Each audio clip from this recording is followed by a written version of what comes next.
E aí, turma, tudo bem? Aqui é o professor Marcelo. A gente vai falar sobre o assunto da APC agora de outubro. Tá? O assunto envolve anfíbios e também peixes. Vamos começar pelos peixes, que é a lógica da evolução, tá? Do nível de complexidade. Eu vou compartilhar a tela. Deixa eu achar aqui, peraí. Share screen. Ok. Minha tela está sendo compartilhada. Deixa eu achar aqui. Onde eu salvei. Bom, começando então a falar agora sobre o reino Animalia. Continuando a falar. E vamos falar agora sobre os peixes. Os peixes, como vocês sabem, naturalmente são organismos aquáticos, sejam eles marinhos ou lacustres, ou de água doce. Os peixes são divididos em duas classes, cartilaginosos e ósseos. Os peixes cartilaginosos, eles só possuem cartilagem mesmo, eles não possuem estruturas tão resistentes quanto os ossos. Exemplos disso são tubarões. Tubarões, então, não apresentam ossos, eles apresentam cartilagem. Nosso corpo também tem cartilagem. O nosso nariz, ele é flexível porque ele tem cartilagem. Nossa orelha, não é totalmente mole, mas, ao mesmo tempo, ela não é totalmente rígida. Isso porque ela é feita de cartilagem. Cartilagem é praticamente composto por colágeno, enquanto que que é uma proteína, enquanto que os ossos são compostos basicamente, principalmente por cálcio, que é um sal mineral, né? Um mineral, melhor falando. Então tá. Os peixes, eles apresentam um endoesqueleto. O que significa isso? É diferente dos insetos, dos artrópodes em geral, não é exoesqueleto agora, é endoesqueleto. E este endoesqueleto, ele é de cartilagem, então ele é levemente flexível. Não é tão flexível quanto a nossa orelha ou o nosso nariz, mas ele é mais flexível que os ossos. Beleza. Possui boca ventral, que significa a boca na frente, né? Oposta à região anal, porque tem animais como os moluscos, que a região anal e a região da boca estão localizadas próximos uma das outras. É na lateral dos moluscos terrestres, em especial. Tudo bem. Os peixes cartilaginosos, eles apresentam o corpo coberto por escamas. Eles não têm a regulação de temperatura como a nossa. Nossa temperatura, em geral, não importa o meio ambiente externo, está sempre 36 graus. Dos peixes cartilaginosos, e todos os peixes são pecilotérmicos. Isso significa que há variação de temperatura, tá bom? Então precisa da temperatura externa para desenvolver, para ter o seu metabolismo. Então cada um vai habitar regiões equivalentes ou necessárias para o seu metabolismo, tá? Então ali os peixes cartilaginosos são tubarões, raias. Aqui tem um cara segurando um canção, um tubarãozinho bem comum no litoral brasileiro. Alguns exemplos, né? Tubarão martelo, uma raia manta gigante. Aqui está mostrando no meio embaixo um dente de tubarão, ele é serrilhado e ele, portanto, é cartilaginoso, não é ósseo. Aqui um maxilar, né, e a mandíbula de um tubarão. Então vamos continuando. Só vou pedir, Paçoca, casinha, vem cá, apresenta aqui para a turma, vem cá. Aqui, ó. Essa aqui, gente, é a Paçoca, ela tá fazendo bagunça. Brava também. Vou colocar ela pra casinha. Dá aula. Casinha. Eu não consigo dar aula. Só um minuto, gente. Desculpa. Continuando, então. Aqui tem um chamado de Blaupan. É um jeitão, assim, de peixes cartilaginosos em geral, tá? Sempre haverá variações, mas o que eu quero focar é o seguinte. Peixes cartilaginosos, em geral, eles possuem uma barbatana. Essa barbatana dorsal, ou seja, nas costas. Uma barbatana caudal. Uma barbatana anal, pélvica E aí tem as aberturas branquiais. As aberturas branquiais, elas não possuem proteção, tá? Diferente dos ossos que vocês vão ver. Então aqui tem um focinho, né? Com a narina, os olhos e tudo mais, tá bom? O corpo é dividido em cabeça, tronco e cauda.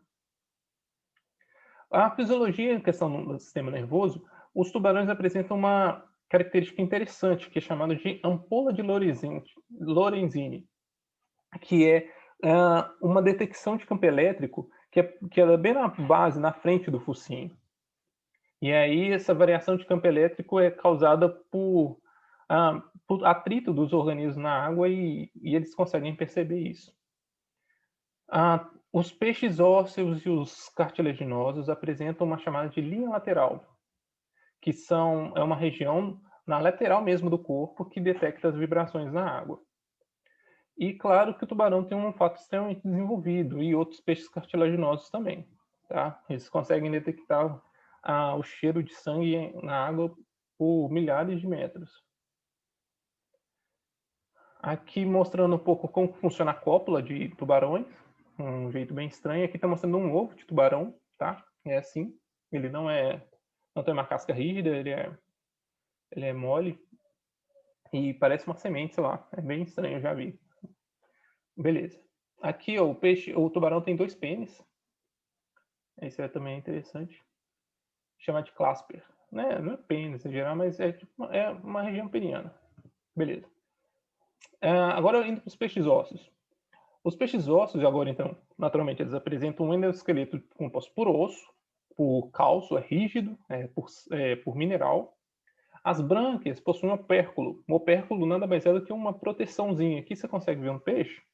As brânquias não ficam mostrando exatamente as fissuras da brânquia, ela tem uma proteção. Essa proteção é chamada opérculo e caracteriza os peixes ósseos.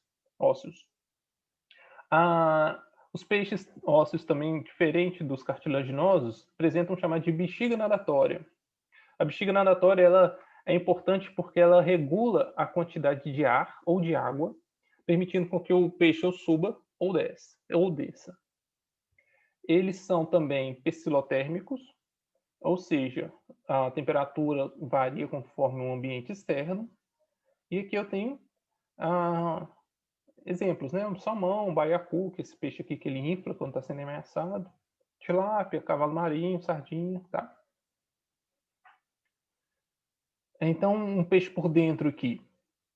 É importante, eu quero focar com vocês o seguinte. As brânquias, que é por aqui que a água entra, e a água ela possui oxigênio dissolvido. E essa água com oxigênio dissolvido é filtrado aqui e passa o oxigênio para o sangue do peixe. Tá bom? Não há distinção no sangue do peixe. O coração bombeia venoso e arterial, tudo junto. E libera também para a água o CO2. Aqui tem a bexiga, aqui ó, essa estrutura em azul é a bexiga natatória, que ela permite que o peixe suba ou desça. Quando ela enche de ar, ela sobe. Quando tira o ar, o peixe desce.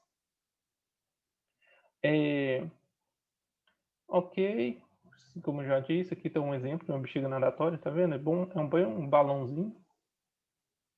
Mostrando aqui como é que os peixes respiram, né? Então é através das brâncas, eles ingerem a água, permite que aí eles filtram, permitindo que o oxigênio entre e saia o CO2.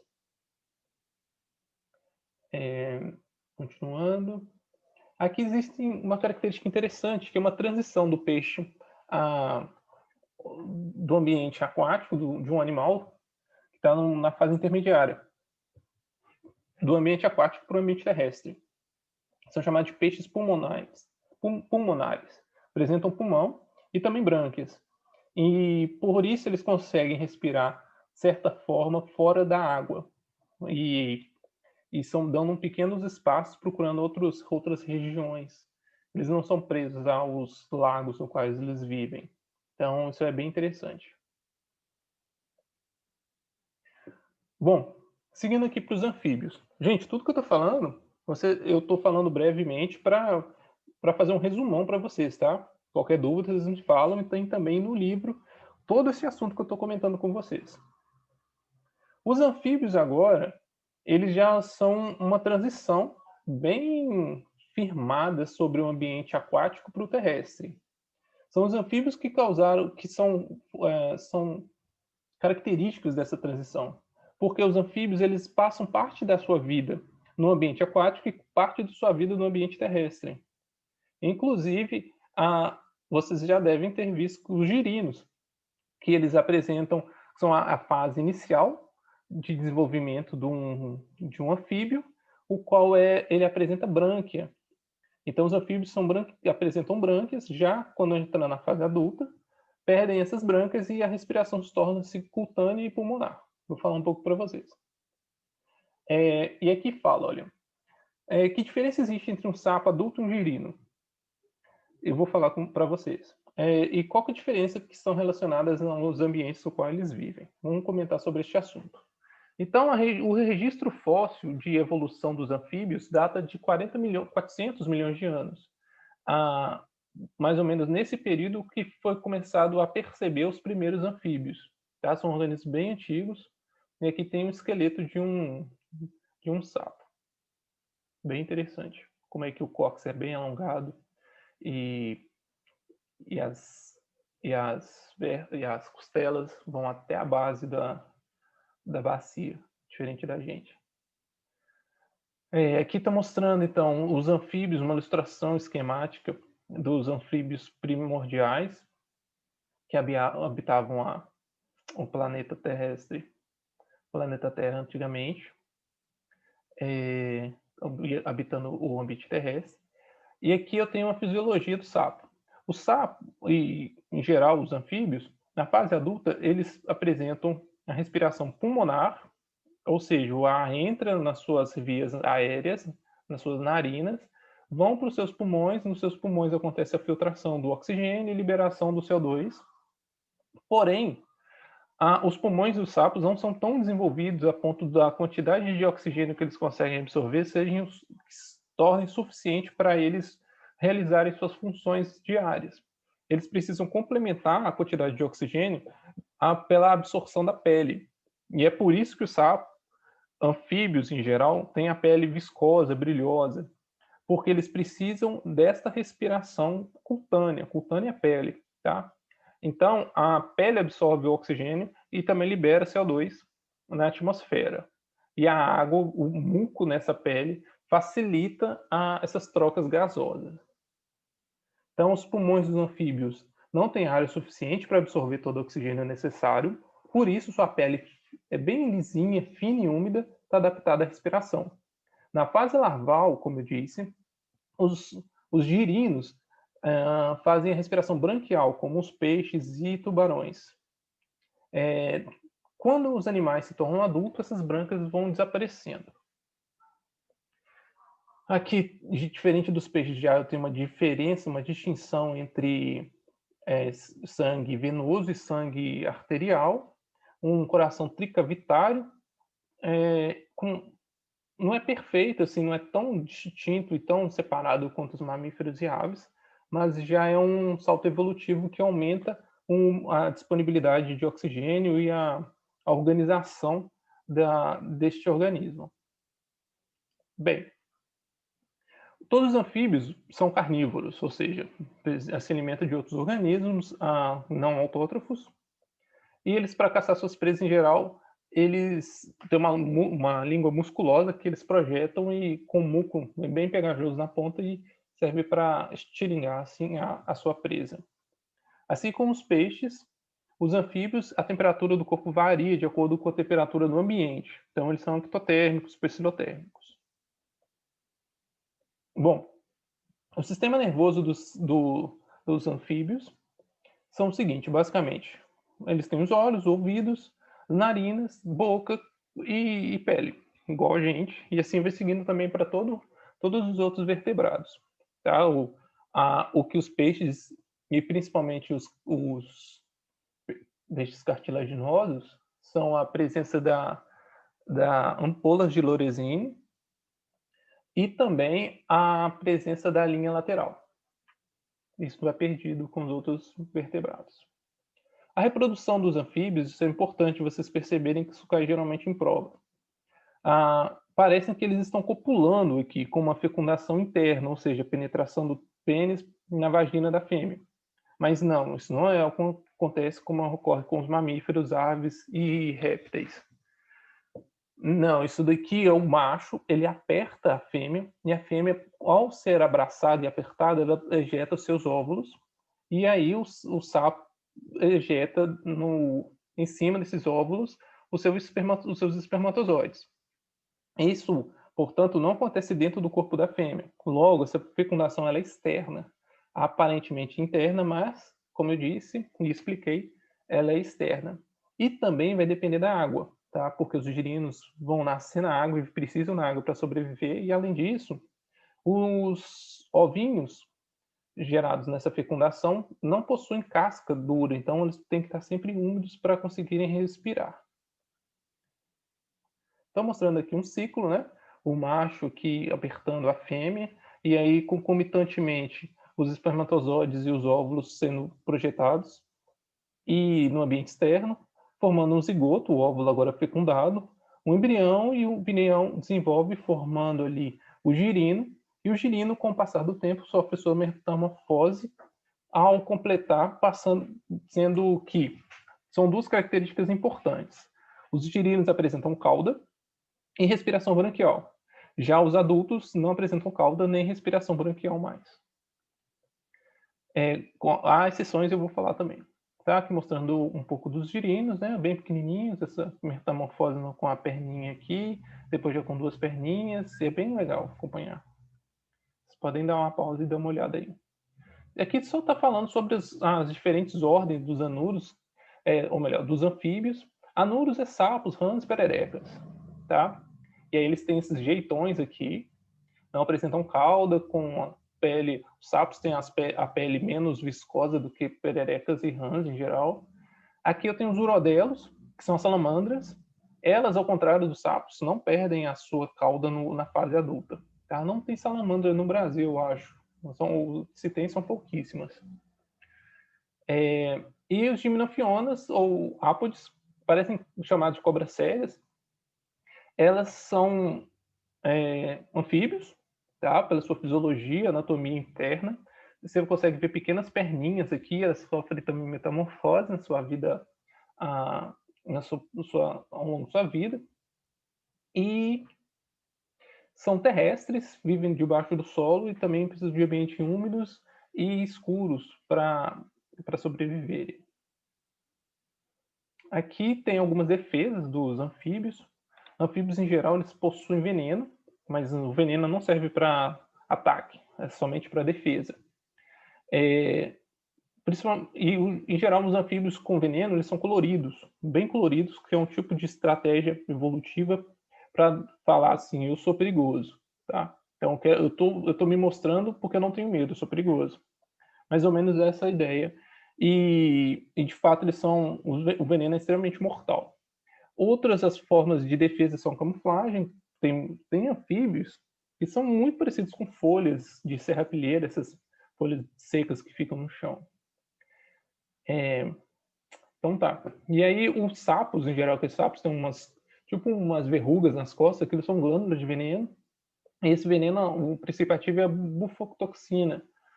Essa bufotoxina, ela é perigosa, ela pode causar cegueira, mas é só se entrar em contato com mucosa. Se essa bufotoxina entrar em contato com sua mão, é só lavar e lavar bem, né? Que você não vai passar mal, não vai ser envenenado. Mas, por outro lado, se ela passar essa mão com veneno no olho, ou na boca, ou qualquer outra mucosa, aí o veneno vai entrar na sua corrente sanguínea e isso é perigoso. Aqui, infelizmente, cachorro, né, em geral, mordem aquilo ali, pode causar morte, problemas nervosos. E é isso. Aqui fala um pouco sobre a extinção de anfíbios e invasão de anfíbios também em regiões que não eram, primeiramente, existiam aqueles anfíbios, então tornam-se espécies invasoras, e em outras regiões os anfíbios estão sendo extintos, causando um desequilíbrio na cadeia alimentar, o que eu vou explorar este assunto principalmente no Meet, que a gente vai ter no dia 22. do 10 de outubro de 2020, tá bom? Gente, espero que eu tenha me feito entendível e vocês tenham me entendido. Qualquer dúvida, entre em contato pelos canais que vocês já conhecem, tá bom? Um grande abraço e até mais.